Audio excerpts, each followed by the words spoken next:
عمر تنویر اور واسق قیوم اور عمر تنویر، وہ تینوں اس کیس میں ملزم ہیں، شہادتی نہیں ہیں۔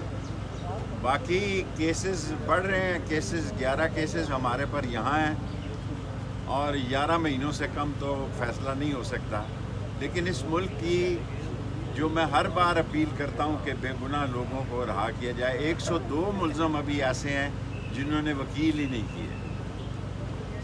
میں ILF اور دوسرے لوگوں کو کہنا چاہتا ہوں کہ ان کے وکالت نامے داخل کریں۔ اگر 102 ملزم جو ہیں وہ بیچارے بغیر وکالت نامے کے کیسے اس بڑے قانون کو دیکھیں گے؟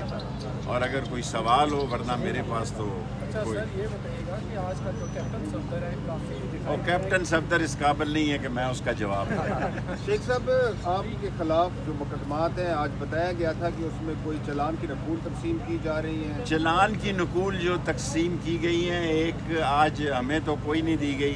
کہا یہ گیا تھا کہ چلان کی تقسیم، یہ بہت لمبا کیس جائیں گے، کیونکہ کوئی 600 کیسز 11 کیسز میرے خلاف ہیں، اور سردار رازق صاحب جو میری طرف سے لڑ رہے ہیں۔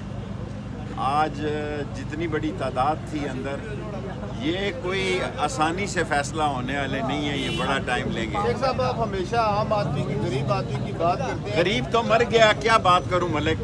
غریب تو ابھی اور مر جائے گا، IMF کا جا رہا ہے آج۔ غریب تو اس قابل نہیں رہا کہ وہ اپنی زندگی گزار لے۔ اسی لیے میں نے عاصم منیر صاحب سے درخواست کرتا ہوں، اور PTI والے میرے سے خفا ہوتے ہیں کہ یہ کیوں درخواست کرتا سر، ہے، غریب کے بچوں کیونکہ غریب کے بچوں کے حالات ان کو پتہ نہیں ہے کہ گھر کا چولہا بھی نہیں چل رہا۔ 24 نومبر کے حوالے سے 24 نومبر PTI کے شیخ صاحب، لیڈر آ سوال رہے لے ہیں، لیں، وہ آپ بتائیں کا گے۔ پلیز سوال نہیں تھا میرا۔ غریب کے جو بچے اسکولوں میں پڑھ رہے ہیں، پنجاب حکومت کا یہ عالم ہے، ذرا سا سموگ ہوتی ہے تو چھٹیاں دیتے ہیں، بچوں کا تعلیمی سال تباہ کر دیا۔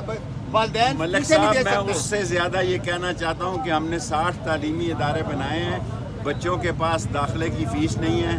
میں تمام کالجوں کو آج کہنا چاہتا ہوں کہ جو بچیاں آپ واپس کر رہے ہیں داخلہ نہ ہونے کی وجہ سے، وہ لال حویلی میں رابطہ کریں۔ ہم ساری پنڈی کی بچیوں کے داخلہ فیس جمع کرانے کے لیے تیار ہیں۔ آپ اس وقت کیا یہ سر؟ بتا دیں کہ ملک کی جو سیاست ہے اب انٹرنیشنل طور بھی تبدیلی کے بعد اب پاکستان میں کیا ہونے جا رہا ہے؟ میں سمجھتا ہوں پاکستان کی سیاست میں رنگینی آئے گی جب نون اور پیپلز پارٹی، شین اور نون اور پیپلز پارٹی آپس میں ایک نئی صورتحال سے گزریں گے۔